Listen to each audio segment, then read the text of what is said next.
శ్రీ గురుభ్యో నమః. హరి ఓం. దంతాంజలేన ధరణీతలమున్నమయ్య పాతాళకేళిషు ధృతాది వరాహలీలం ఉల్లాఘనోత్ఫణ ఫణాధర గీయమాన క్రీడావదానమిభరాజముఖం నమామః. అమరీ కబరీ భారభ్రమరీ ముఖరీకృతం దూరీకరోతు దురితం గౌరీ చరణ పంకజం ఇందీవరదళ శ్యామం ఇందిరానందకందళం వందారు జన మందారం వందేగం యదునందనం. వాగర్ధావివ సంపృక్తౌ వాగర్ధ ప్రతిపత్తయే జగతః పితరౌ వందే పార్వతీ పరమేశ్వరౌ.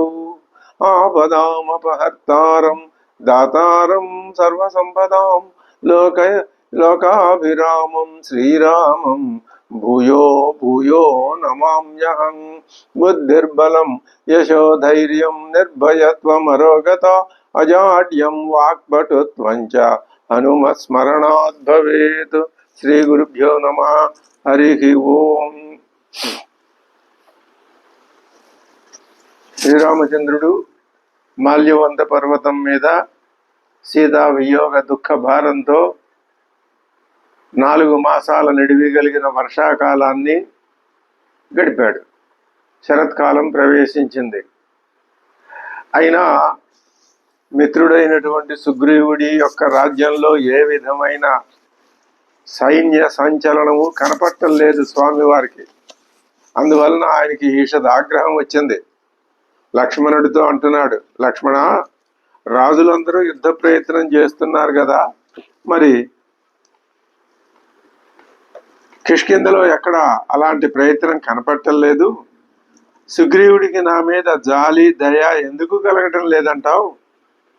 ఆయన ఏమైనా నన్ను గురించి తక్కువ అంచనా వేసి దుర్బుద్ధితో నేను శక్తిహీనుండని రాజ్యహీనుండని భార్యా వియోగంతో కృంగిపోయేటటువంటి కాముకుండని తనని శరణు కోరానని అనుకుని ఈ విధమైన తేలిక భావంతో చూస్తున్నాడంటావా? అవమానిస్తున్నాడా నన్ను?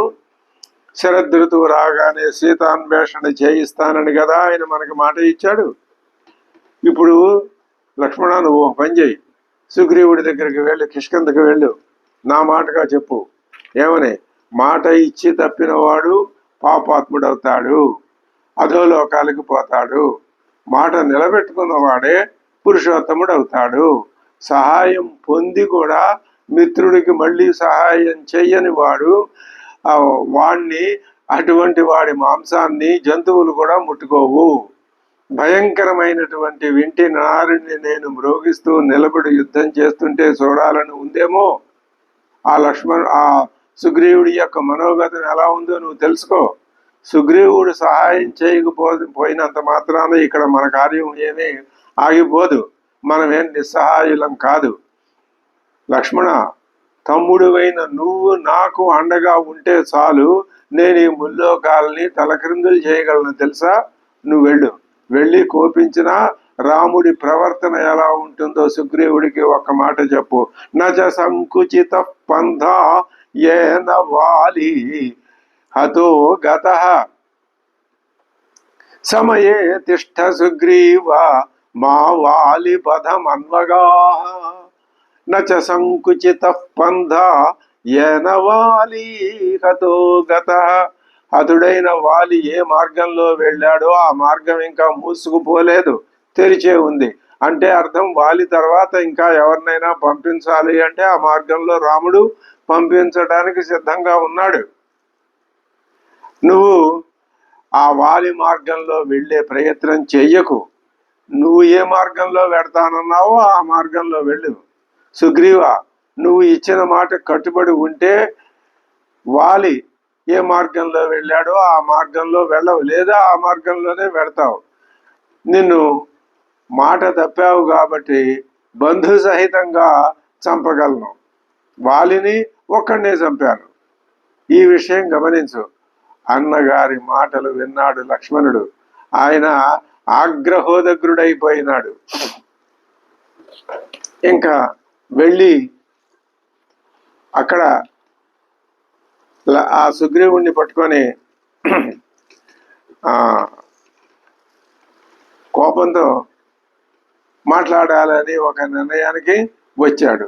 అప్పుడు మళ్ళీ రాముడు, నాయన అలా కాదు, నేను తొందరపడి అన్నానేను, నువ్వు తొందరపడి అనకు, నెమ్మదిగా చెప్పు సుగ్రీవుడితో విషయం, అతడు గ్రహించేటట్లు చెయ్యి, సాంత్వన వాక్యాలతోటే చెప్పులే అన్నాడు. అంటే అప్పుడు ఇంకొక మాట కూడా అంటున్నాడు, సకామినం దీనమదీన సత్వం శోకాభిపన్నం సముదిర్న కోపం నరేంద్ర సూనుర్నరదేవ పుత్రం రామానుజ పూర్వజమిచువాచ. రాజపుత్రుడైన రాముడు ఆ విధంగా కామపరవశుడై శోకం పొంది సుగ్రీవుడి మాట తప్పాడని కోపిస్తడం చూసి లక్ష్మణుడు అన్నగారితో అంటున్నాడు, నవానరస్థాస్యతి సాధు వృత్తే నమౌష్యతే కర్మఫలానుషంగాన్ నభోక్ష్యతే వానర రాజ్యలక్ష్మీం తథాపి నాభిక్రమతేస్య బుద్ధి. అతడి యొక్క బుద్ధికి ఏమాత్రం ఆ మంచి ఆలోచన తోచడం లేదు. అటువంటి వాడు ఏమవుతాడు, నా భోక్ష్యతే వానర రాజ్య లక్ష్మీం, ఇంకా వానర రాజ్య లక్ష్మిని ఆయన అనుభవించే అవకాశం లేదు. ఎందుకని లేదు అంటే వానరహ సాధువృత్తే నస్తాస్యతి, ఆయన మంచివాళ్ళు వెళ్లే దారిలో వెళ్ళటం లేదు. నా మౌష్యతే కర్మ ఫలానుషంగాన్, తాను ఏ పని చేస్తే దానికి ఏ ఫలితం వస్తుందో వచ్చిందో అటువంటి ఫలితాలని ఆయన ఆ కర్మల గురించి ఆలోచిస్తున్నట్టు లేదు. మతిక్షయాత్ గ్రామ్య సుఖేషు సుఖేషు సక్త తవ ప్రసాద ప్రతికార బుద్ధికి, నువ్వు చూపించినటువంటి ప్రసాద గుణానికి ప్రతీకారం అంటే ప్రత్యుపకారం చేయవలసిన బుద్ధి ఆయనలో లోపించింది. ఏం చేస్తున్నాడు, గ్రామ్య సుఖేషు సక్త, గ్రామ్య సుఖాల్లో మూర్ఖులైన వాళ్ళు ఏ సుఖాల్లో మునిగిపోతారో ఆ సుఖాల్లో ఆయన మతిక్షయాత్, మతి పోగొట్టుకుని ఆ విధమైనటువంటి కామ సంభ్రమంలో మునిగి తేలుతున్నాడు. అతోగ్రజం పశ్యతు వీర తస్య న రాజ్యమేవం విగుణస్య దేయం అన్న, ఇలాంటి వాడికి, ఇటువంటి విగుణం గలవాడికి, మంచి గుణాలు లేని వాడికి రాజ్యం ఇవ్వకూడదు. మనం ఇచ్చి పొరపాటు చేసాం, మళ్ళీ లాగి పారేద్దాం. నధారయే కోపముదిర్న వేగం నిహన్మి సుగ్రీవం అసత్యమధ్య, నాకు ఈ కోపం నిలుపుకోవటం సాధ్యం కావట్లేదు అన్నా, నిహన్మి సుగ్రీవం, ఇప్పుడే వెళ్ళి నేను ఆ సుగ్రీవుణ్ణి సంహరించి పడేస్తాను. హరిప్రవీరైస్, అప్పుడు నువ్వు సుగ్రీవుణ్ణి సంహరించేస్తే మన పని ఎలా జరుగుతుందో అయ్యా అంటావా, దానికి నువ్వేమీ కంగారు పడక్కర్లేదు. హరిప్రవీరై సహ వాలిపుత్ర నరేంద్ర భద్రయా విజయం కరోతు. వాలిపుత్రుడు ఉన్నాడు కదా అంగదుడు, అతడు చాలా మంచివాడు. ఆయన సీతమ్మ వారి జాడ ఎక్కడ ఎలా ఉందో ఏమిటో తెలుసుకునే ప్రయత్నం ఆయన చేస్తాడు.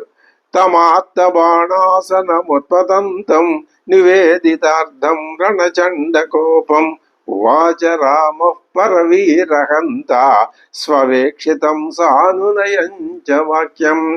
ఈయన కోపం చూసి నిజంగా ఈయన అన్నంత పని చేస్తాడేమో అని కొంచెం పరిసాంత్వన మాటలు పలుకుతున్నాడు రాముడు.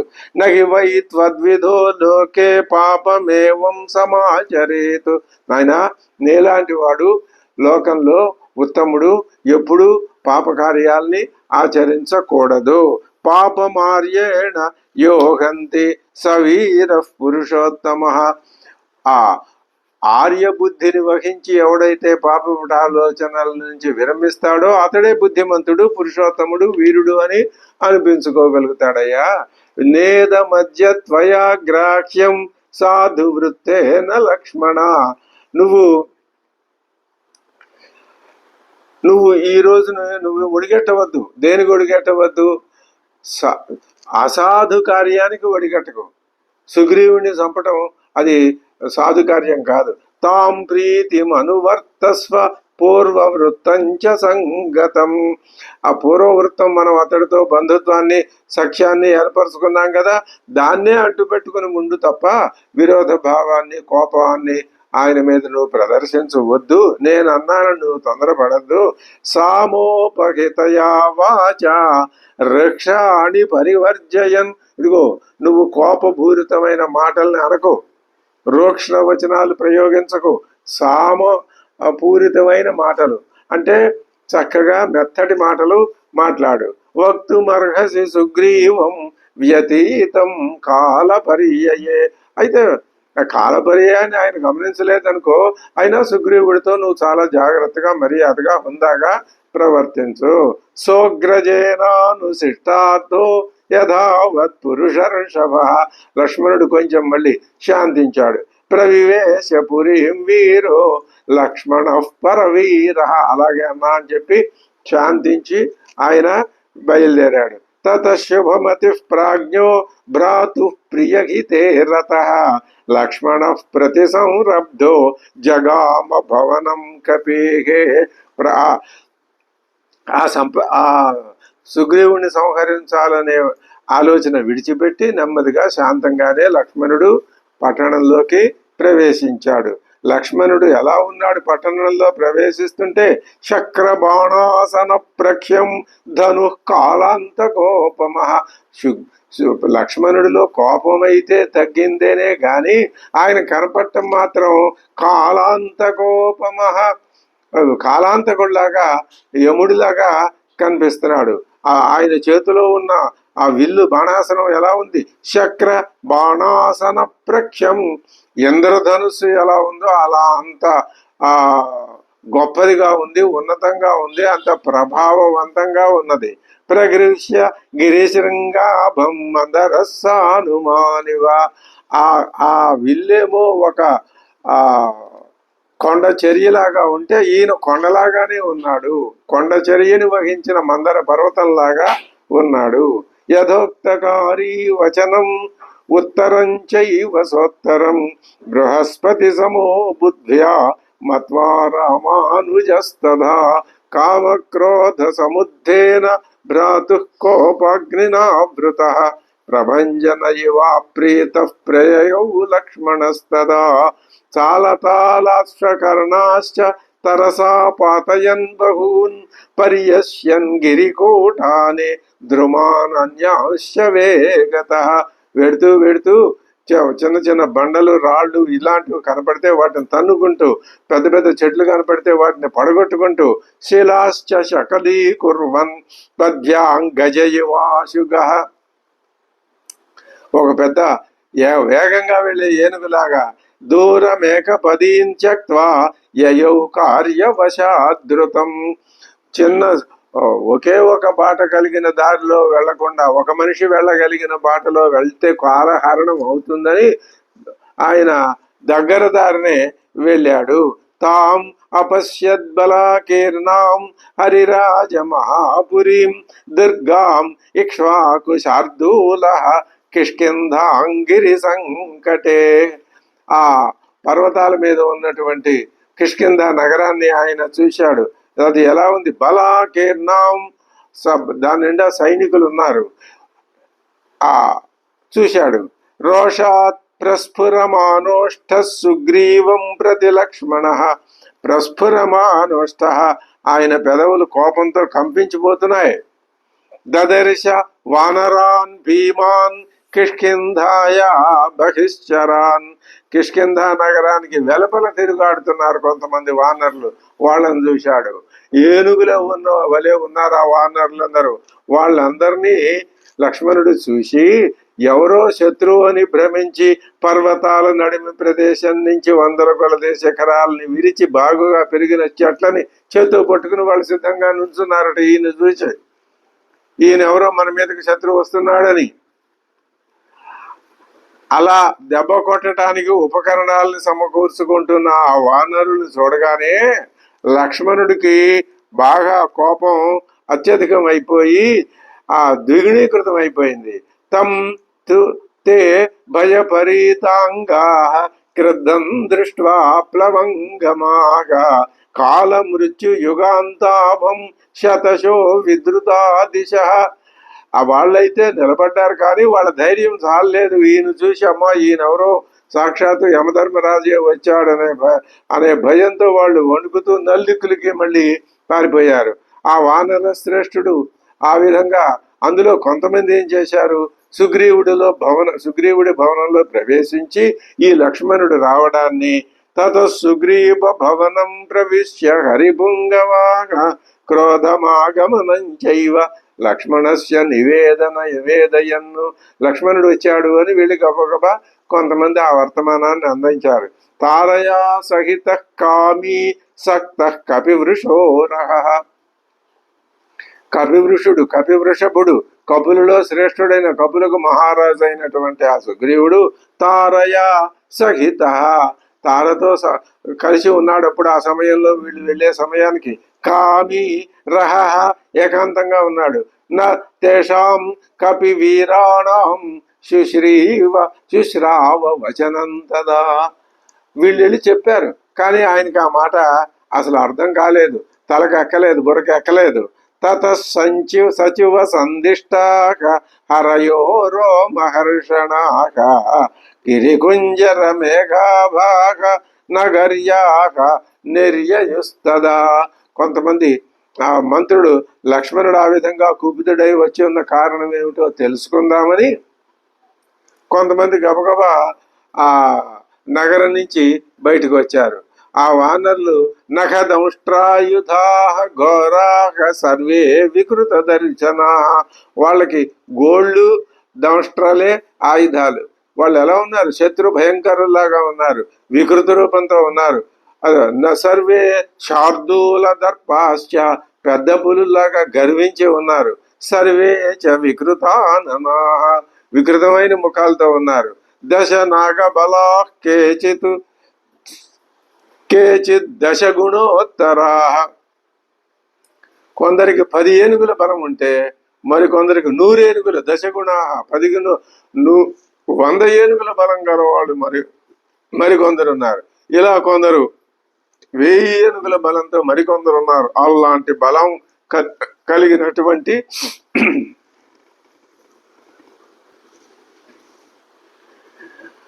ఆ మహాబలశాలురైన వానరులంతా కూడా ప్రాకారపు ద్వారానికి అడ్డంగా అమర్చి ఉన్నటువంటి ఇనప గుదియ నుంచి కిందకి యువతలకు వచ్చి లక్ష్మణుడు కనపడుతూ ఎదురుగుండా నిలబడ్డారు. లక్ష్మణుడు సుగ్రీవుడు తన ప్రతిజ్ఞను మర్చిపోయాడు కదా, ఏమరపాటుతో ఉన్నాడు కదా, మరి తన అన్నగారు ఆర్తుడై ఉన్నాడు కదా, ఈ విషయాలను మళ్ళీ ఒకసారి తెలుసుకుని ఆయన దీర్ఘ ఉష్ణ మహోచ్ఛ్వాస కోప సంరక్తలోచన, దీర్ఘంగా ఉష్ణంగా వేడిగా నిశ్వసిస్తూ ఆయన కోపంతో ఎరుపెక్కిన కళ్ళతో కూడుకుని ఉన్నాడు. బభూవ నరశార్దూల సధూమయివ పావక, అగ్నిలాగా ఉన్నాడు ఆయన. బాణశల్య స్ఫురజ్జిహ్వ సాయకాసన భోగవాను స్వతేజో విష సంఘాత పంచాస్య ఇవ పన్నగ. ఎలాగా పంచాస్య ఇవ పన్నగ, 5 తలలతో కూడిన సర్పం ఎలా ఉంటుందో ఆ బాణాసనాలతో పట్టుకున్నటువంటి ఆ బాణాలతో అనే బాణాసనంతోనూ వాటిని పట్టుకున్న లక్ష్మణుడు ఆ విధంగా ఉన్నాడు.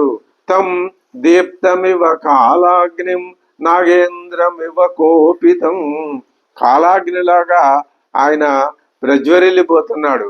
నాగేంద్రమివ కోపితం, కోపించినటువంటి మహాసర్పంలాగా ఉన్నాడు. సమాసాద్య అంగద త్రాసాత్ విషాదమగమద్భృశం, అటువంటి లక్ష్మణుడి దగ్గరికి కోపంతో మండిపడిపోతున్నటువంటి లక్ష్మణుడి దగ్గరికి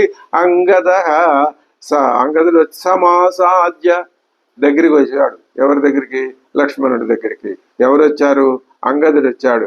సహ అంగదం రోషతామ్రాక్ష సందిదేశ మహాయశాక సుగ్రీవ కజ్జతాం వత్స మమాగమనమిచ్యుత.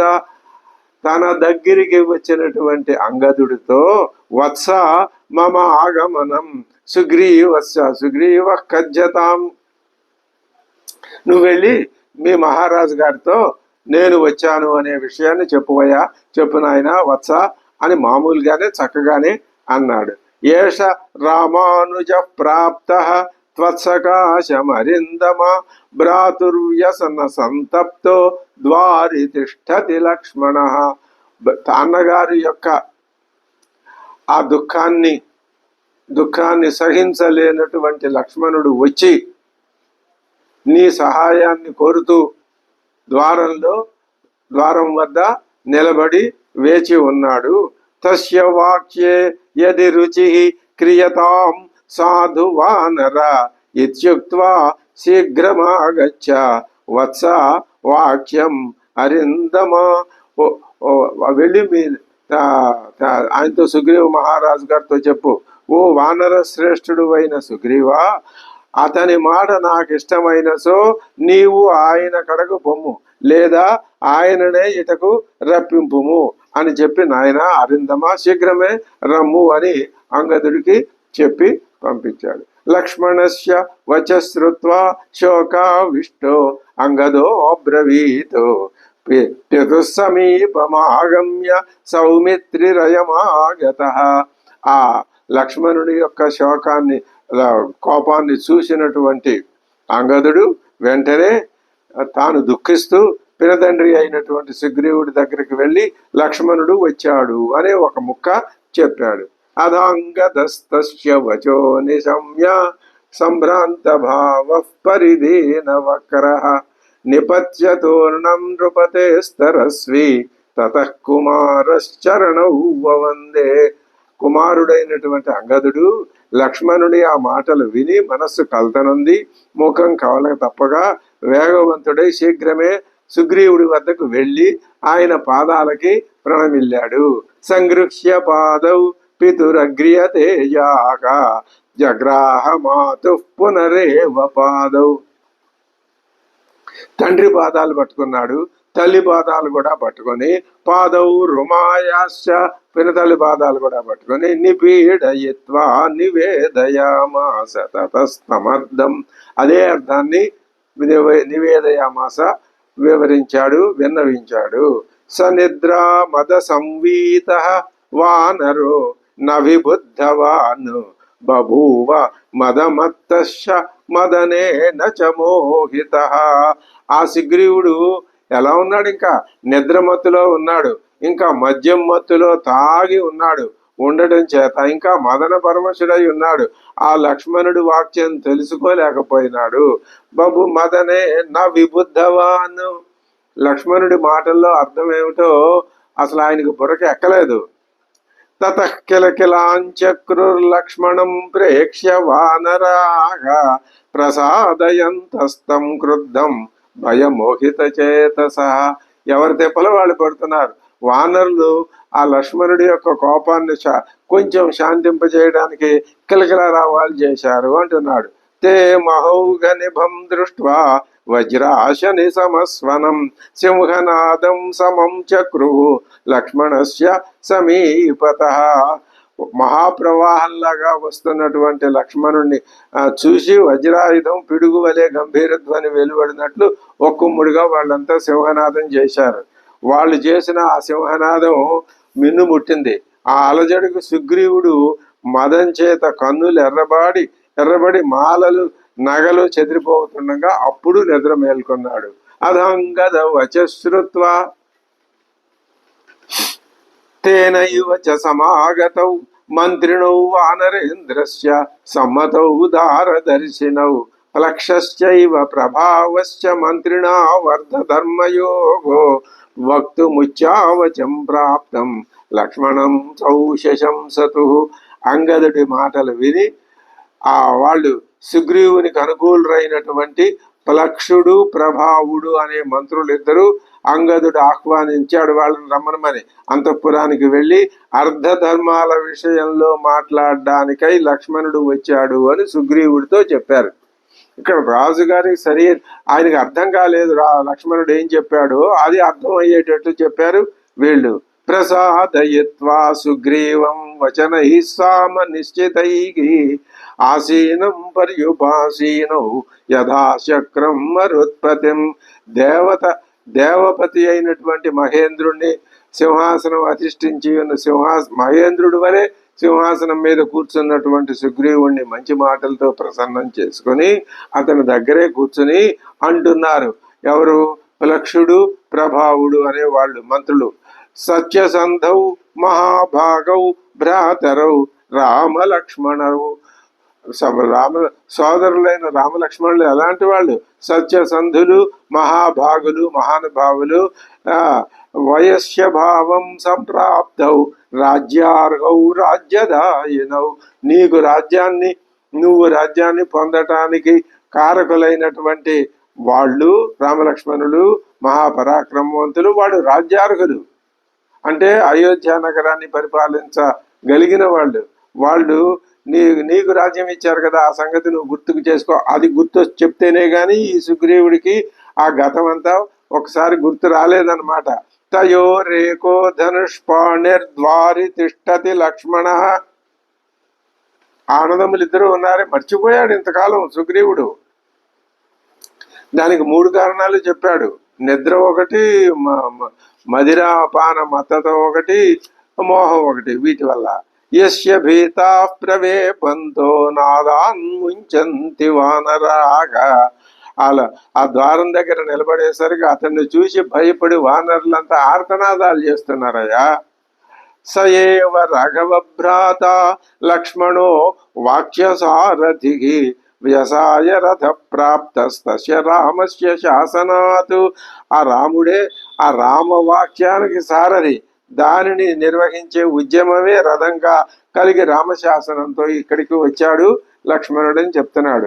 అయంచ దయితో రాజంతారాయాస్తనయోంగద లక్ష్మణేన సకాశంతే ప్రేషితస్త్వయానగా. నువ్వు ఆ తారాతనయుడు నీకు ప్రీతిపాత్రుడైన అంగదుడిని లక్ష్మణుడు పంపగా నీ దగ్గరికి వచ్చాడు. ఈ సంగతి కూడా తెలియట్లేదు. వానర రాజా, ఆ పరాక్రమశాలి అయిన లక్ష్మణుడు కోపంతో నిండిన కన్నులు కలవాడై వానరుల్ని కంటితోనే దహించేస్తున్నాడా అన్నట్లుగా ద్వారం కాడ నిలబడి ఉన్నాడు. తస్య మూర్ధనా ప్రణమ్య త్వం సపుత్ర సహబంధుభి. నువ్వు పుత్రులతోను బంధువులతోను అందరితోటూ వెళ్ళి ఆయనకి మూర్ధనా ప్రణమ్య, ఆ లక్ష్మణుడికి నువ్వు తల వంచి నమస్కారం చేసి చేయటానికి గచ్చ శీఘ్రం మహారాజా, తొందరగా వెళ్ళు మహారాజా. రోషో యస్య నివర్చత. ముందు నువ్వు వెళ్ళి ఆ లక్ష్మణుని యొక్క రోషాన్ని, కోపాన్ని తగ్గించే ప్రయత్నం చెయ్యవలెను. యదాహ రామో ధర్మాత్మ తత్కురుష్వ సమూహిత. రాముడు ఏం చెప్పి సందేశం నీకు పంపించాడో దానిని నువ్వు నిర్వహించవలసినది. రాజన్ తిష్ట స్వసమయే భవ సత్య ప్రతిశ్రవ. నువ్వు ఇచ్చిన మాటని నిలబెట్టుకునే విధానంగా నువ్వు ఉండు. ఆ విధానంగా సత్యవాక్ పరిపాలకుడు అనే పేరు ప్రతిష్టలు సంపాదించు అని మంత్రులిద్దరూ పక్కన కూర్చుని ఎంతో సానుకూలంగా సానునయంగా నచ్చజెప్పేసరికి అప్పటికి అంగదస్య వచ శ్రుత్వా సుగ్రీవ సచివై సహ. అంగదుడు కూడా మళ్ళీ చెప్పాడు, మంత్రులతో సహా కలిసి మళ్ళీ చెప్పాడు.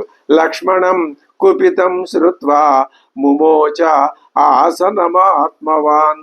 అప్పుడు కూర్చున్న సింహాసనం మీద నుంచి లేచాడు సుగ్రీవుడు. సచివాన్ అబ్రవీద్ వాక్యం నిశ్చిత్య గురులాఘవం మంత్రజ్ఞాన్ మంత్రకుశలో మంత్రేషు పరినిష్ఠితాన్. తెలుసును, మంత్రజ్ఞుడే సుగ్రీవుడు. మంత్రనిష్ఠితులైనటువంటి ఆలోచనని చెప్పటంలో చాలా గొప్పవాళ్ళైన సమర్థులైనటువంటి తన మంత్రులు చెప్పిన ఆ ఉపదేశం విని ఆయన ఏం చేశాడు? మంత్రులతో అంటున్నాడు, నమే దుర్వ్యాకృతం కించిత్. నేను ఒక్క మాట కూడా తప్పు మాట, దుర్వ్యాహృతం నేను పలకలేదు, మాట అనలేదు. కించిత్ నాపి మే దురనుష్ఠితం. నేను వారి పట్ల ఏ విధమైన చెడ్డ పని కూడా, దుష్టభావాన్ని ప్రదర్శించలేదు, చెడ్డ పని చెయ్యలేదు. లక్ష్మణో రాఘవ భ్రాత క్రుద్ధ కిమితి చింతయే. నా మీద రాముడికి ఎందుకు కోపం వచ్చిందో నాకు అర్థం కావటం లేదు. లక్ష్మణో రాఘవ భ్రాత క్రుద్ధ కిమితి నచింతయే. ఎందుకు ఆయనకి నా మీద కోపం వచ్చిందో అర్థం కావటం లేదు. అసుహృద్భి మమ మిత్రై నిత్యం అంతరదర్శిభి, నాకు కొంతమంది శత్రువులు ఉన్నారులేండి. ఆ శత్రువులు ఎవరైనా ఆయన దగ్గరికి వెళ్ళి నా మీద లేనిపోని చాడీలు చెప్పి ఉంటారేమో, అప్పుడు ఆయనకి కోపం వచ్చిందేమో. మమ దోషాన్ అసంభూతాన్, లేని దోషాల్ని నా మీద నా పట్ల ఎత్తి చూపించి, శ్రావితో రాఘవానుజ, రాఘవానుజుడికి అంటే రాఘవ అనుజ, ఈ ఈ లక్ష్మణుడికి వాళ్ళు వినిపించి ఉంటారు, చెప్పి ఉంటారు. అత్ర తావద్యథా బుద్ధి సర్వైరేవ యథావిధి భావస్య నిశ్చయస్తావద్ విజ్ఞేయో నిపుణం శనై.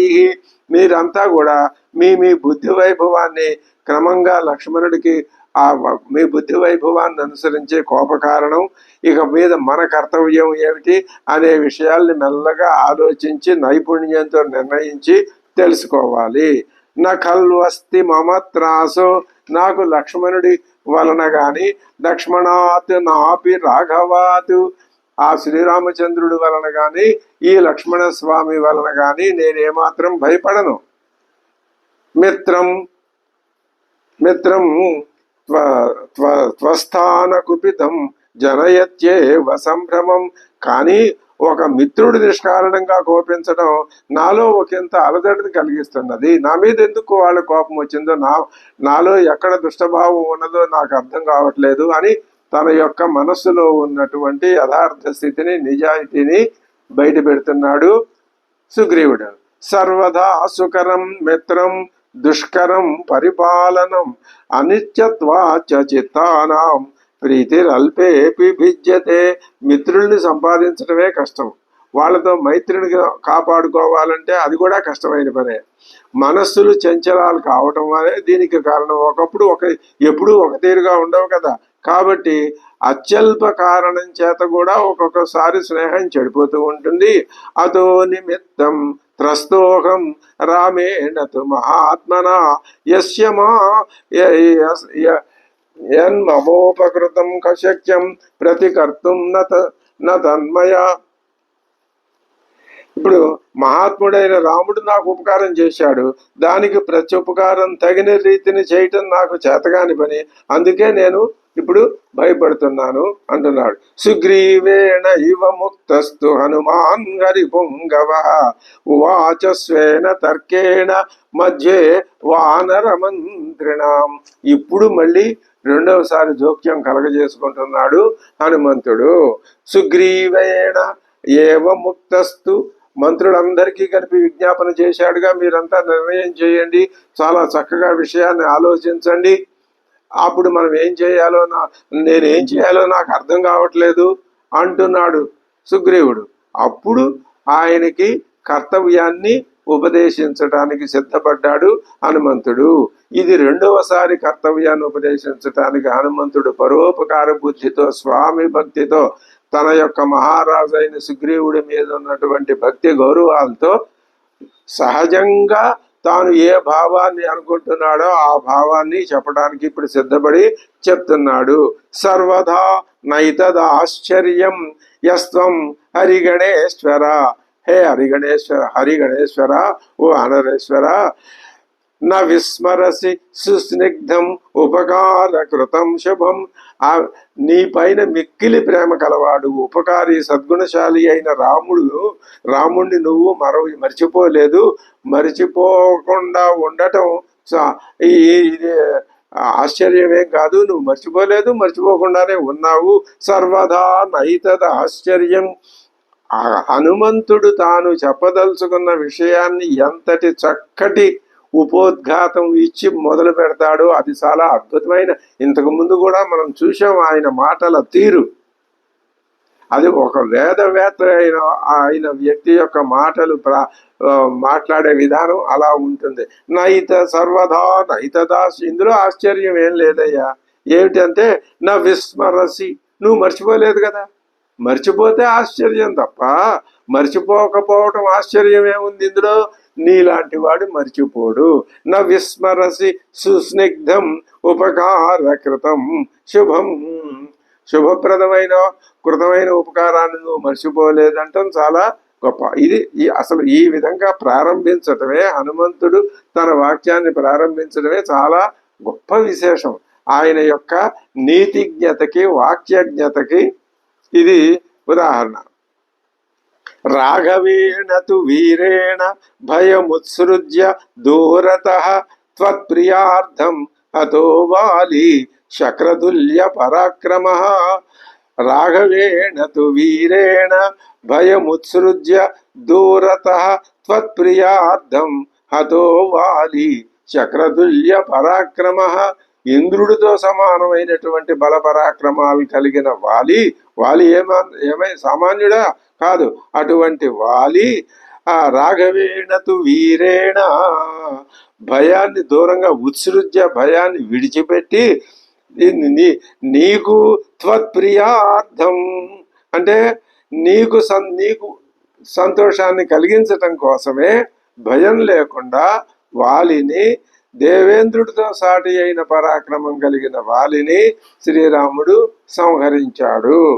వాక్యం కొంచెం క్లిష్టంగానే ఉంటుంది కానీ భావం మాత్రం అమృతోపమానంగా ఉంటుంది. రాఘవేణ తు వీరేణ భయముత్సృజ్య దూరతః త్వత్ప్రియార్థం హతో వాలి శక్రతుల్య పరాక్రమః. సర్వదా ప్రణయాత్ క్రుద్ధో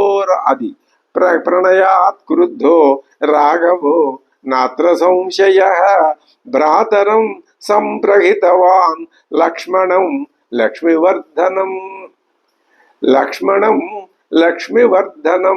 లక్ష్మీవర్ధనుడైనటువంటి ఆ భ్రాతృ ప్రేమ లేదా ఆ విష్ణువంశం అనేటటువంటి ఆ సౌభాగ్యం, ఆ శోభ పూర్తిగా ప్రకాశించుత ఆయనలో ఉండి ప్రకాశిస్తూ ఉంటుంది. ఆ శోభ ఎప్పుడూ కూడా లక్ష్మణుడు లక్ష్మీవర్ధనుడు, శోభని ప్రకాశింపజేసేవాడు. ఆయనలో ఆ శోభ కనిపిస్తూనే ఉంటుంది. అటువంటి లక్ష్మీవర్ధనుడైనటువంటి లక్ష్మణుణ్ణి పంపించాడు. ఎందుకు పంపించాడు? నీ మీద కోపం వచ్చి. అది నిజంగా నిజమైన కోపమా? శత్రువు మీద వచ్చే కోపం లాంటిదా? మిత్రుడి మీద వచ్చే కోపం లాంటిదా? శత్రుడి మీద వచ్చే కోపము రాముడికి నీ మీద ఎందుకు వస్తుందయ్యా? ఇందాక వాళ్ళిద్దరూ మంత్రులు చెప్పారు. ఎవరా మంత్రుల పేర్లు? ప్లక్షుడు, ప్రభావుడు అనే వాళ్ళిద్దరూ చెప్పారు. వాళ్ళకి చేతక అలా చెప్పడం అది విశేషం. ఏం అర్థం ధ్వనిస్తున్నది? మామూలు గురువుల యొక్క ఉపదేశం కంటే కూడా మహాసామర్థ్యం కలిగిన, పరిణతి పొందిన, ఉత్తమోత్తముడైనటువంటి గురుస్థానంలో ఉన్నటువంటి మహావ్యక్తి యొక్క బోధ వలన ఏ విధమైనటువంటి అనుమానాలు ఆ శిష్యులలో ఉండవు అనే విషయం ఇక్కడ రుజువు అవుతోంది. కాబట్టి సాధనా మార్గంలో ఉండవలసిన వాళ్ళు, ఉంటున్న వాళ్ళు, గురువు యొక్క సద్గురువు వాళ్ళకి దొరకటమే, యోగ్యత కలిగిన గురువు దొరకటం వాళ్ళ అదృష్టం. ఎవరిలాగా? సుగ్రీవుడిలాగా. ఎవరు దొరికారు? హనుమంతుడు దొరికాడు. ఒక చిన్న ఉదాహరణ ముందు చూపించి దాని యొక్క పరిమితిని తర్వాత చెప్పే మాట వల్ల ధ్వనింపజేస్తున్నాడు. ఆ ప్లక్షుడు ప్రభావుడు వాళ్ళిద్దరూ మంత్రులు, కానీ వాళ్ళు మంత్రులే. వాళ్ళ స్థాయిలో వాళ్ళు రాజక్షేమాన్ని కోరిన వాళ్ళే. కానీ ఇప్పుడు సుగ్రీవుడికి ఎటువంటి వాక్చాతుర్యాన్ని ప్రదర్శించి అతడి మనస్సులో ఉన్నటువంటి అనుమానాన్ని పోగొట్టాలో ఆ విద్య బాగా హనుమంతుడికి తెలుసు. ఇది హనుమంతుని యొక్క పాత్రలో ఉన్నటువంటి గొప్పతనం. అందుకనే మనం హనుమంతుడిని భావిస్తే అంటే మనం పూజించి ఆయనకు నమస్కారం చేస్తే అంటే దాని అర్థం ఏమిటి? ఆయన మాటల్ని బాగా లోతుగా విశ్లేషిస్తే, అందులో ఉన్న అంతరార్థం తెలిస్తే, అది మన మనస్సుకి బాగా పట్టినట్లయితే అది మనం కొంత కాకపోతే కొంతైనా ఆచరణలో పెడతాము. ఆచరణలో పెట్టవలసిన సందర్భం వచ్చినా రాకపోయినా అటువంటి ఉపదేశం వినటం వలన ముందు అంతకు పూర్వం ఉన్న అజ్ఞానం అనేటటువంటి ఆ భయ కారణం పోయి ఒక గొప్ప మంచి సంస్కారం మనస్సుకి అలవాటు పడుతుంది. ఇది హనుమంతుని యొక్క ఆ ఆరాధన వల్ల మనం లోకం పొందుతూ ఉన్న ఉపకారం. అందుకనే లోకం అంతా హనుమంతుడిని గురించి, హనుమంతుడిని ఎప్పుడు పూజిస్తుంది, హనుమంతుడిని ఎప్పుడు ఆరాధిస్తుంది, ఆయన్ని ఎప్పుడు గౌరవిస్తుంది. అందుకనే మనకి ఎక్కడ సర్వత్రా హనుమత్ ఆలయాలు, హనుమత్ విగ్రహాలు మనకి కనిపిస్తూనే ఉంటాయి. హనుమంతుడిని మనం అందుకే పూజిస్తాం, భావిస్తాం, ఆయన ఉపదేశం వింటాం. ఇక్కడ స్పష్టంగా హనుమంతుని యొక్క వాక్చాతుర్యంతో పాటు ఆయన మనస్సులో ఉన్నటువంటి ఆ కపట రాహిత్యం, ఇవి మనకి అర్ధ పరిణతి, వచో గాంభీర్యం, ఇలాంటివి మనకి అర్థమవుతున్నాయి. వానర ప్రముఖుడే అయినప్పటికీ ఇలాగా హనుమంతుడితో సమానంగా మన అందరి యొక్క ఆదరాల్ని పొందగలిగినటువంటి మరొక మహాదైవతం ఉన్నాడు. ఎవరైనా వినాయకుడు హనుమంతుడు ఇద్దరే గొప్ప దైవతాలు. భక్తులలో వినాయకుడికి భక్తుల మీద మహాప్రేమ, హనుమంతుడికి భక్తుల మీద మహాప్రేమ. వినాయకుడికి పరతత్వం తెలుసును, హనుమంతుడికి పరతత్వం తెలుసును. పరతత్వం తెలిసిన వాడే గురువు, పరతత్వం తెలిసిన వాడే గురుత్వాన్ని వహించటమే కాకుండా వినాయకుడు నీకు నీ దారిలో, నీ సాధనా మార్గంలో ఏర్పడే విఘ్నాల్ని ఆయన నీ మీద దయదలిస్తే వాటిని తొలగిస్తాడు. ఆయన విఘ్నాలకు అధిపతి అంటే అర్థం నీకు 10 విఘ్నాలని నీ దారిలో అడ్డంగా పడేసేవాడని అర్థం కాదు. నువ్వు భావించే నిరంతరం ఆయన యొక్క రూపాన్ని, ఆయన కథని, ఆయన జన్మని కనుక నువ్వు భావించి ఆరాధించినట్లయితే అసలు నీ మనస్సులో తత్ప్రభావం చేత విఘ్నాలే రావు. అదేవిధంగా ఈ హనుమంతుడిని ఆరాధించినట్లయితే ఈయన ప్రభావం చేత ఆయన ప్రభావంతో విఘ్నాలు రాలేదు, ఈయన ప్రభావంతో కావలసిన విజ్ఞానం కలుగుతుంది. అందుకనే ఇద్దరిని లోకం ఆరాధిస్తుంది. మనం నిత్యం ఇద్దరిని కూడా మహానుభావుల్లాగా ఆరాధిస్తే మనం చేరుకోవలసినటువంటి రామతత్వం, తద్వారా ఆత్మతత్వం మనకు అర్థమవుతుంది. ఇదే మన లక్ష్యం. ఇంతకంటే మనకు వేరే లక్ష్యం ఇంకొకటి లేదు. ఎప్పుడూ కూడా మన లక్ష్యాన్ని మనం జాగ్రత్తగా భద్రపరుచుకుంటూ ఉండాలి. దాని పట్ల సునిశ్చితమైనటువంటి జ్ఞాపక శక్తిని, ప్రజ్ఞాభావాన్ని కలిగి ఉండి అది ఎప్పుడూ మనసులో నిరంతరం దానిని ధరిస్తూ ఉండాలి. లేకపోతే అది మనం మర్చిపోయామంటే మార్గం తప్పి ఏ దారిలో వెడుతున్నామో మనకి అర్థం కాదు.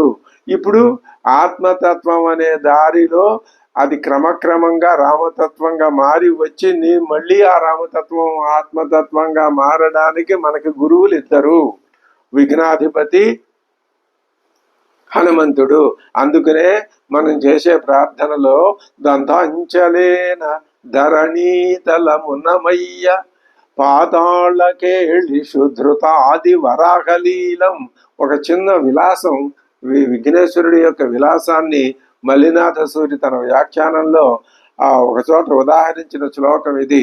అస్మదాదులందరికీ ఏ కార్యక్రమాన్ని ప్రారంభించినా మొట్టమొదట వినాయక స్తుతి చేయటం మన ఆచారం కాబట్టి ఆ వినాయక స్తుతితోటే మనం ప్రతి రామాయణ అర్థ భావనని ప్రారంభిస్తున్నాము. దాంట్లో ఒక చిన్న చమత్కారం కూడా పెట్టాడు ఆయన. దంతాంచలేన, ఆయన ముఖం ఏనుగు ముఖం, ఈయన ముఖం వానర ముఖం. ముఖంలో కాదు ప్రధానం, ఈ ముఖం ప్రకృతి నుంచి వచ్చినది. శ్రీరాముడి ముఖం నరముఖం, శ్రీ మహావిష్ణువు దేవతాముఖం. ఈ ముఖాలన్నింటినీ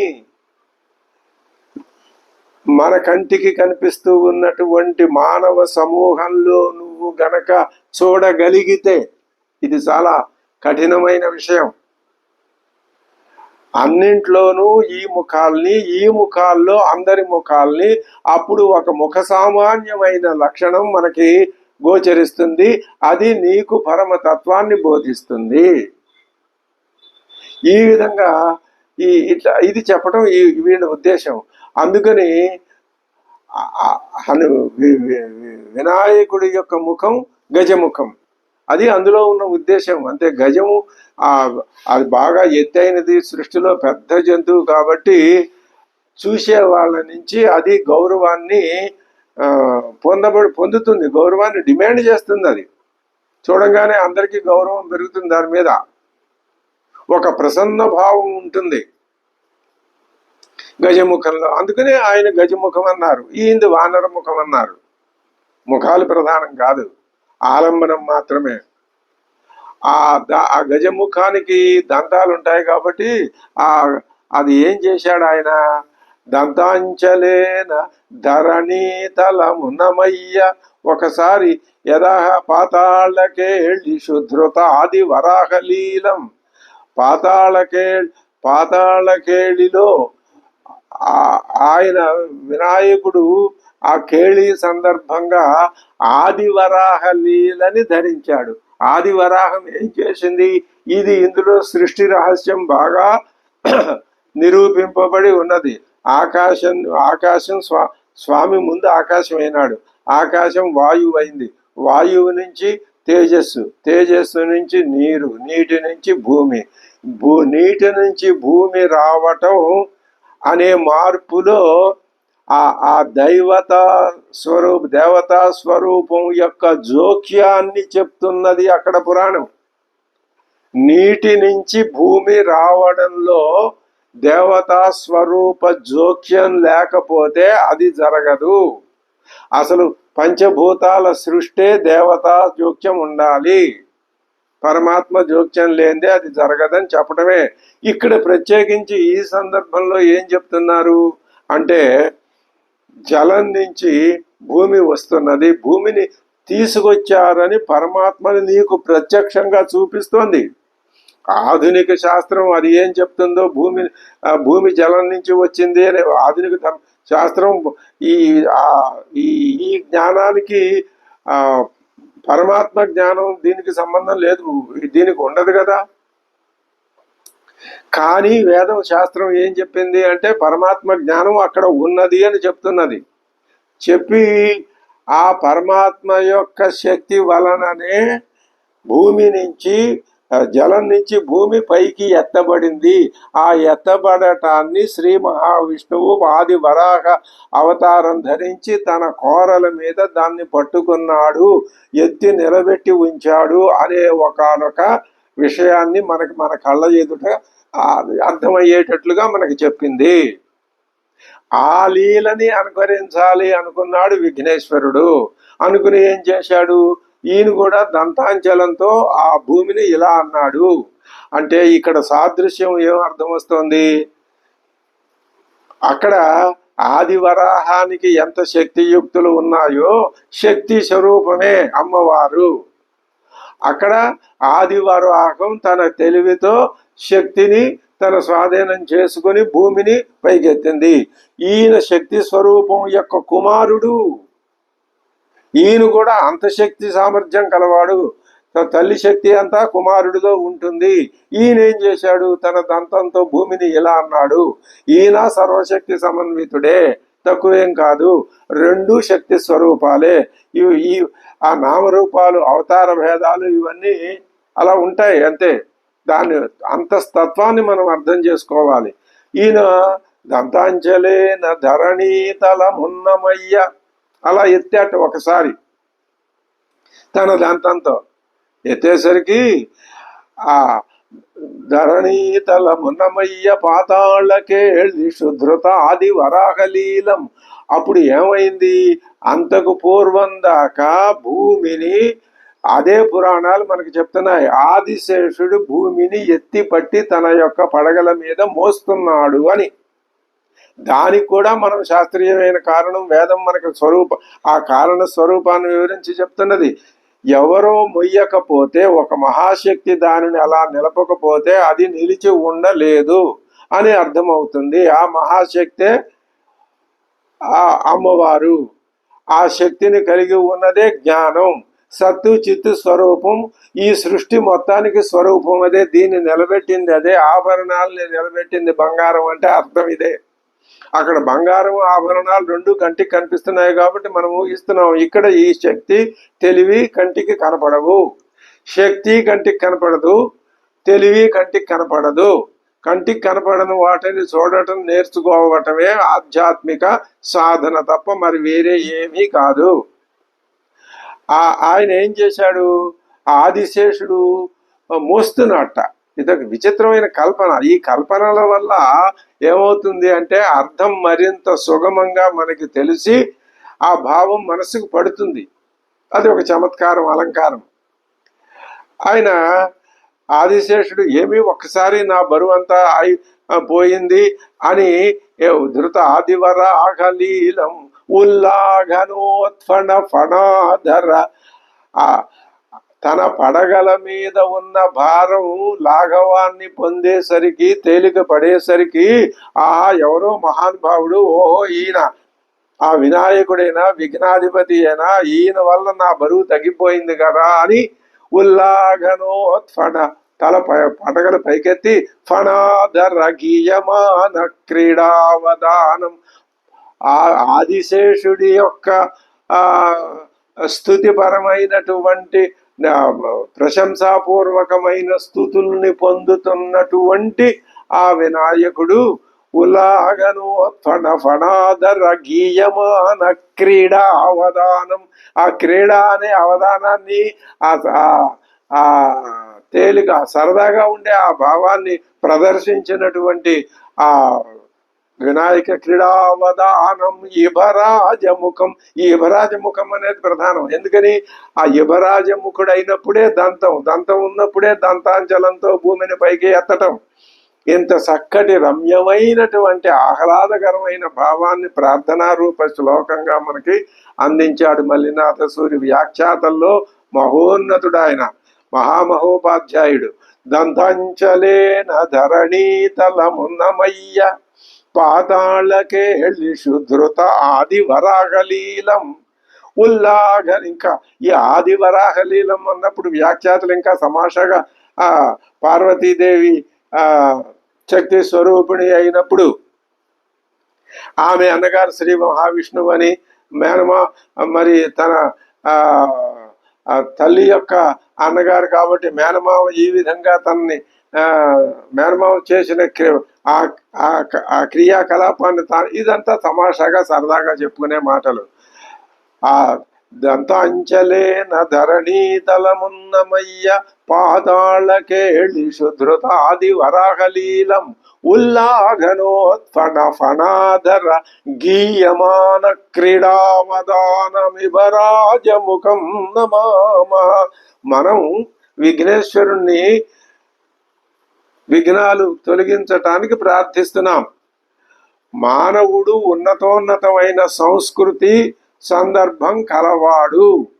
మానవుడు ఏది చేసినా ఉన్నతంగా ఉండాలి, అలంకారికంగా ఉండాలి, వివేచనాపూర్వకంగా ఉండాలి. అంతే తప్ప ప్రాథమిక దశలో ఉన్నటువంటి మానవ స్థితిని సూచించే విధంగా ఉండకూడదు. నాగరికత పెంపొందిన దశలో ఏ విధంగా భావిస్తాడన్న దానికి ఈ అలంకారపూరితమైన భావనతో గనక మనం విఘ్నేశ్వరుణ్ణి స్తుతించినట్లయితే మనకే ఆనందం, విన్నటువంటి ఆ దేవతా స్వరూపుడైనటువంటి స్వామికి ఆనందం. ఆ విధంగా మన మార్గం సుగమం అవుతుంది, మనకు విఘ్నాలు రాకుండా తొలగిపోతాయి అని మన భావం. అటువంటి వాంగ్ నైపుణ్యం ఇప్పుడు ఈ హనుమంతుడిలో ఇద్దరూ మహానుభావులే, ఇద్దరూ గొప్ప దేవతా స్వరూపులే. అదే చెప్తున్నాడు ఈయన. రాఘవేణతు సర్వదా ప్రణయాత్ క్రుద్ధో రాఘవో నాత్ర సంశయ. బై మహారాజా, రాఘవుడికి కోపం వచ్చిన మాట నిజమే, అందులో అనుమానం లేదు. కానీ ఈ కోపం శత్రువు మీద వచ్చే కోపం లాంటిది కాదయ్యా, అది వెనక్కి తిరగదు. మరి ఎలాంటి కోపం అంటారు? ప్రణయాత్ క్రుద్ధ, నీ మీద స్నేహంతో కోపం వచ్చిందయ్యా. స్నేహంతో కోపం అంటే ప్రణయ కోపం అంటారు. ప్రణయం అంటే కేవలం స్త్రీ పురుష మధ్య ఆ ప్రణయం అనే కాదు, మిత్రుల మధ్య ఉండేది కూడా. వాల్మీకి శబ్దాన్ని ప్రయోగించాడు కదా, ఏమని? సర్వదా ప్రణయాత్, నీ మీద అన్ని విధాలుగా ప్రణయ కోపాన్ని ప్రదర్శించాడయ్యా. అటువంటి కోపంతోనే భ్రాతరం సంప్రహితవాన్ లక్ష్మణం లక్ష్మీవర్ధనం, లక్ష్మీవర్ధనుడైనటువంటి భ్రాతరుణ్ణి నీ దగ్గరికి అదిగో ఆ చిరుకోపంతో పంపించాడు. చూడండి ఎంత నైపుణ్యం ఉన్నదో ఆ హనుమంతుడికి. ఆయనకి ఇది ప్రణయ కోపం అని చెప్పమని రాముడు చెప్పాడా? లక్ష్మణుడు చెప్పాడా? ఎవరు చెప్పారు ప్రణయ కోపం అని? ఆయన దాన్ని నిర్వచిస్తున్నాడు. అది ఆ మహానుభావుని యొక్క ఉపజ్ఞ, తెలివి, ఆయన గొప్పతనం, ఆయన యొక్క బుద్ధి నిశితత్వం, ఆయన వాక్చాతుర్యాన్ని, బుద్ధి నైశిత్యాన్ని కలిపి చెప్తున్నాడు ఆయన. అది మనం ఆరాధించదగినది. అందుకనే లోకమంతా హనుమంతుడిని ఆరాధించే కారణం అదే. ఇప్పుడు సుగ్రీవుడి మనస్సుకి బాధ కలగకుండా, శ్రీరాముడి గౌరవం తగ్గకుండా, ఆ యజమానికి తగ్గ ఆ భృత్యుడే ఆంజనేయుడు. ఆ రాముడు ఎంత నర్మగర్భంగా అంత కోపంగాను చెప్పినా అది నిజంగా వాలి వెళ్ళిన మార్గం మూసుకోలేదు. ఇవన్నీ నిజమా? అందులో మాటలు అర్థం కావట్లా. ఇవన్నీ వింటూనే అక్కడ హనుమంతుడు ఏమీ తెలియదు, ఇప్పటికిప్పుడు వచ్చేదో చెప్పాడు అనుకోకూడదు. హనుమంతుడు అన్నీ వింటున్నాడు. వాలి మార్గం మూసుకుపోలేదని లక్ష్మణుడు చెప్పిన మాటలు కూడా ఆయన విన్నాడు. దానికి అర్థం ఈ విధంగా చెప్తున్నాడు. లక్ష్మణుడు కూడా లోపల ఆనందిస్తాడు. అంటే శ్రీరాముని యొక్క హృదయాన్ని విడమరచి వివరించి హనుమంతుడు చెప్పాడు. అది హనుమంతుని యొక్క భక్తి తత్పరత సంవిధానం. అది హనుమంతుని యొక్క గొప్పతనం. అదే చెప్తున్నాడు. సర్వదా ప్రణయాత్ క్రుద్ధ రాఘవో నాత్ర సంశయ భ్రాతరం సంప్రహితవాన్ లక్ష్మణం లక్ష్మీవర్ధనం. అందుకే పంపించాడయ్యా. ఈయనకి తెలుసును అది. త్వం ప్రమత్తో నజానీషే కాలం కాల విదాంబర. మరి నువ్వు కొంచెం ప్రమత్తుడుగా ఉన్నమాట నిజమే. నువ్వు కాలాన్ని తెలుసుకోలేకపోతున్నావయ్యా. నువ్వు ఏ కాలంలో ఏ పని చేయాలో అనే విషయం నీకు ఇప్పుడు గుర్తు చేయడానికే స్వామివారు ఆ విధంగా చేశాడు. ఫుల్ల సప్తఛదశ్యామ ప్రవృత్తాతు శరచ్చిదా. శరతు శివప్రదమైన మంగళప్రదమైనటువంటి శరత్తు ప్రవేశించిందయ్యా. కాలాన్ని చక్కగా తెలుసుకున్న వాళ్ళలో నువ్వు శ్రేష్ఠుడు అయ్యగుండు కూడా నువ్వు ఏమరిపాటు, అది నువ్వు తప్పు చేశావు అంటల్లా. మళ్ళీ సుగ్రీవుణ్ణి ఏమంటున్నాడు? నువ్వు ఏమరిపాటు వహించావు. నీ ఏమరిపాటు కారణం కూడా ఉందిలే. ఏమరపాటు అది నీకు ప్రమాదకరం ఎప్పుడు కాదు. నువ్వు వెంటనే దాన్ని తెలుసుకుని దాన్ని పరిహరిస్తే అది నీకు ప్రమాదం కాదు. త్వం ప్రమత్తో నజాని. ప్రమత్త అంటే ఏమరుపాటే తప్ప నువ్వు మదించిన వాడివని అర్థం కాదు. అలా చెప్పుకోవాలి. నువ్వు కాలాన్ని చక్కగా తెలుసుకునే వాళ్ళల్లో నువ్వు గొప్పవాడివే. కానీ కొద్దిగా ఏమరపాటు వహించడం వల్ల కాలగమనాన్ని మరి తెలుసుకోలేకపోయావు. అది ఇప్పుడు చూడు, నువ్వు కాలగమనం ఇంట్లో కూర్చుంటే బయట కాలం ఏ విధంగా జరుగుతుందో నీకు తెలుస్తుందా? ఇంట్లో కూర్చుని నువ్వు ఇచ్చిన మాట మర్చిపోయావు. 4 నెలల కాలం అయిపోయింది కాబట్టి, వర్షాకాలం వెళ్ళిపోయింది, శరత్కాలం వచ్చిందని కూడా గమనించి నీకు అన్ని కాలాలు ఒకటిగానే ఉన్నాయి అంతఃపురంలో కూర్చుంటే. ఆ మదిరా పాన మత్తుడుపై కూర్చుంటే అలాగే అనిపిస్తుంది. ఎలా ఉంది ఇప్పుడు బయట కాలం ఎలా మారింది చూశావా? ఫుల్ల సప్తఛదశ్యామ ప్రవృత్తాతు శరత్ శివ. శివ అనే శబ్దం హనుమంతుడి నోట వచ్చింది. ఇది ఎంత స్ఫోరకంగా ఉన్నదో. హనుమంతుడు శివప్రసాద సంజనితుడు. రుద్రస్త్రినేత్రో త్రిపురాంతకోవా అని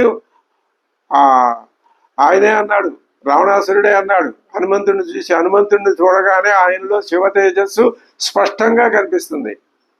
ఆయన విష్ణు భక్తుడు. ఏమిటి దీని అర్థం?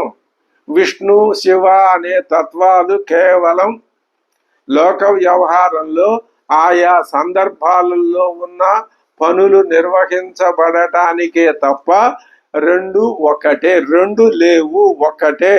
ఎప్పుడూ కూడా వేదం ఏం చెప్తుందంటే రెండు లేవు లేవు, ఒకటే ఉంది. శివ విష్ణు తత్వం ఒకటే అని అర్థం చెప్పడానికే హనుమంతుని యొక్క సృష్టి, హనుమంతుని యొక్క పాత్ర చెప్పే విధానం అదే. ఫుల్ల సప్తఛదశ్యామ ప్రవృత్త, ఏడాకుల అరటి పూర్తిగా చక్కగా ఫుల్లంగా సంపూర్ణంగా వికసించి ఆ నీలవర్ణంలో ఉన్నదయ్యా. అటువంటి శోభతో ప్రకాశిస్తున్నటువంటి శరదృతువు ఇప్పుడు నీకు కనపడింది సుమా. ఇప్పుడు బయట ఉన్నది సుమా. నిర్మల గ్రహ నక్షత్రాద్యౌ ప్రణష్ట హలాహక ప్రసన్నాశ్చ దిశ సర్వాహ సరితశ్చ సరాంసి చ. శ్రీరామచంద్రుడు జగత్ప్రభువు ఆ శరత్తుని మనసారా హృదయంగమంగా వర్ణించుకున్నాడు కదా. ఆయనే వర్ణించుకున్నాడు. తన సృష్టిని తానే అలా చెప్పుకోవాలి, లేకపోతే అర్థం కాదు. తన సృష్టిని తానే వర్ణించుకున్నాడు శ్రీరామచంద్ర ప్రభువు. మరి స్వామివారి సృష్టిని తాను వర్ణిస్తున్నాడు హనుమంతుడు. ఒక శ్లోకంలో ఏం చెప్పాడు?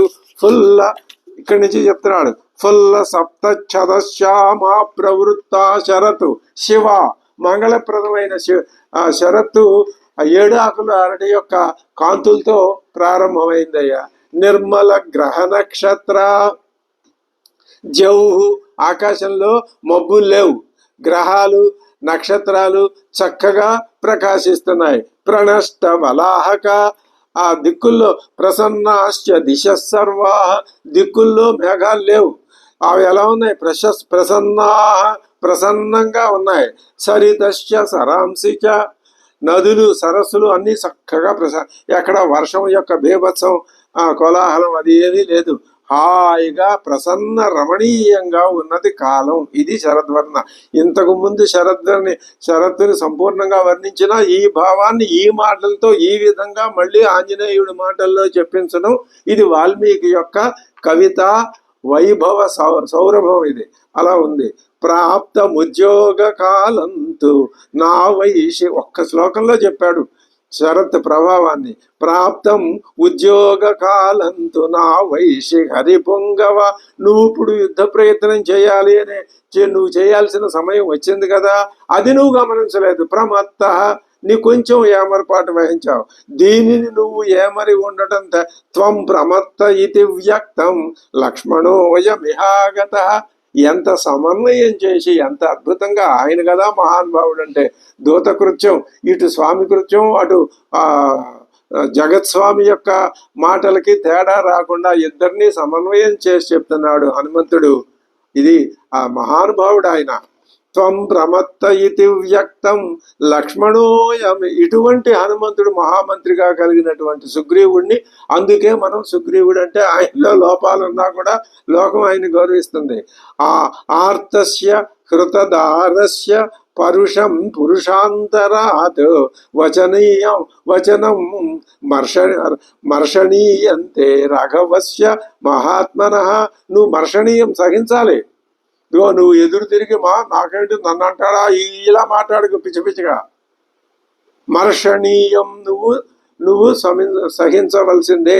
ఏమిటి ఆయన? ఎందుకని ఆయన చూడు, స్వామివారి హృతదారస్య పరుషం పురుషాంతరాత్. వేరే దుర్మార్గుడి వలన ఆయన తన భార్యను కోల్పోయి ఆ రాఘవస్య పురుషాంతరాత్ అంటే లక్ష్మణుడి ద్వారా తాను పంపిన సందేశాన్ని చెప్తున్నాడు. కృతాపరాధస్య హితేనాన్యత్ పశ్యామ్యహం క్షమం. నువ్వు రాముని ఎడల అపరాధం చేశావు కాబట్టి నువ్వు కేలు మోడ్చి లక్ష్మణుణ్ణి ప్రసన్నుండి చేసుకోవటం కంటే తగిన కార్యం ఇప్పుడు లేదు. నెమ్మదిగానే చెప్తున్నాడు కానీ కఠినమైన పనే. అంతరేణాంజలిం బద్ధ్వా లక్ష్మణస్య ప్రసాదనాత్, నీకు ఇంతకంటే వేరే కార్యక్రమం లేదు, వెళ్ళు. 2 చేతులు జోడించి పడు ఆ లక్ష్మణుని యొక్క పాదాల మీద. ఇంకా సుగ్రీవుడు ఇటువంటి మంత్రి, మహానుభావుడైన మంత్రి మాట విని ఇంకొక రకంగా ఆలోచించే అవకాశమే లేదు. అదే చెప్తున్నాడు. నియుక్తైర్మంత్రిభిర్వాచ్య అవశ్యం పార్థివోహితం. మంత్రులు చెప్పిన మంచి మాట ఏదైనా ఉంది అంటే అది మంచిది అంటే రాజుగారు విని తీరాల్సిందే. అతయేవ భయం త్యక్త్వా బ్రవీం అవధృతం వచః. కాబట్టి నేను ఈ విషయం నిర్భయంగా ఘంటాపథంగా అనుమానం లేకుండా నిస్సంశయంగా చెప్పేస్తున్నాను, విను అన్నాడు. అభిక్రుద్ధ సమర్థో హి చాపముద్యమ్య రాఘవ సదేవాసుర గంధర్వం వశే స్థాపయితుం జగత్. ఇంకొక మొట్టమొదట ఎలా చెప్పాడు, చివరికి వచ్చేసరికి ఎంత తీవ్రమైన ముళ్ళుతో ఒక్క గుచ్చు గుచ్చాడు. ఎలా చెప్తున్నాడు, ఆ రాముడికి కనుక కోపం, అది వాలి వెళ్ళిన మార్గం మూసుకుపోలేదన్నదాన్ని ఇక్కడ చెప్తున్నాడు. ఏమంటున్నాడు, రాఘవుడు కనుక ధనుస్సుని ఎత్తి పట్టుకుంటే ముల్లోకాలు ఆగవు ఆయన ముందు, నువ్వు నేను ఎంతయ్యా. వెళ్ళి లక్ష్మణుడు కాళ్ళ మీద పడి పొరపాటు అయిందని చెప్పి నువ్వు నీ కర్తవ్యాన్ని తెలుసుకో. మళ్ళీ నసక్షమ కోపయితుం యః ప్రసాద్య పునర్భవేతు పూర్వోపకారం స్మరత కృతజ్ఞేన విశేషత. ఇప్పుడు ఒకవేళ రాముడు కోపిస్తే ఆయన నువ్వు ప్రసన్నుని చేసుకోవాలి కదా. అటువంటి రాముడిని నువ్వు కోపింపజేస్తావా? చేయొద్దు. నీకు ఆయన ఇంతకు పూర్వం నీకేం ఉపకారం చేశాడో అది గుర్తుకు తెచ్చుకుని ఇప్పుడు నువ్వు చేయవలసిన ఉపకారం ఏమిటో ఇంకా చేయటానికి ఈ మత్తు వదిలి ప్రారంభించు. తస్య మూర్ధ్నా ప్రణమ్యత్వం సపుత్ర సుహృజ్జన. మొత్తం అందరితో సుహృత్తులు, స్నేహితులు, మంత్రులు, సైన్యం అందరూ కలిసి కట్టకట్టుకుని వెళ్ళి నువ్వు వాళ్ళందరూ దండం పెడతారు, నువ్వు కూడా 2 చేతులు జోడించి ఆయనకి మూర్ధనా ప్రణమ్య నువ్వు వెళ్ళి రాముడి పాదాలకి శిరస్సు వంచి నమస్కారం చేసి రాజన్ తిష్ట స్వసమయే భర్తుర్భార్యే తద్వశే.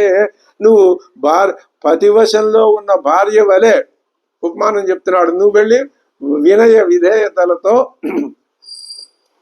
ఆయన యొక్క పాదాల మీద పడి ఆయన్ని శరణు వేడు. నా రామ రామానుజ శాసనం త్వయా కపీంద్రయుక్తం మనసాప్యపోహితం.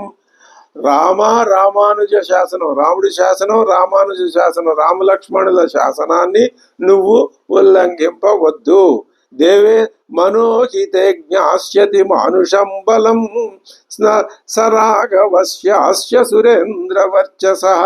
దేవేంద్ర సమాన పరాక్రమాలు గల రాముని యొక్క, లక్ష్మణుని యొక్క మనుష్య సహజమైన బలం ఎటువంటిదో నీ మనసుకు తెలుసు కదా.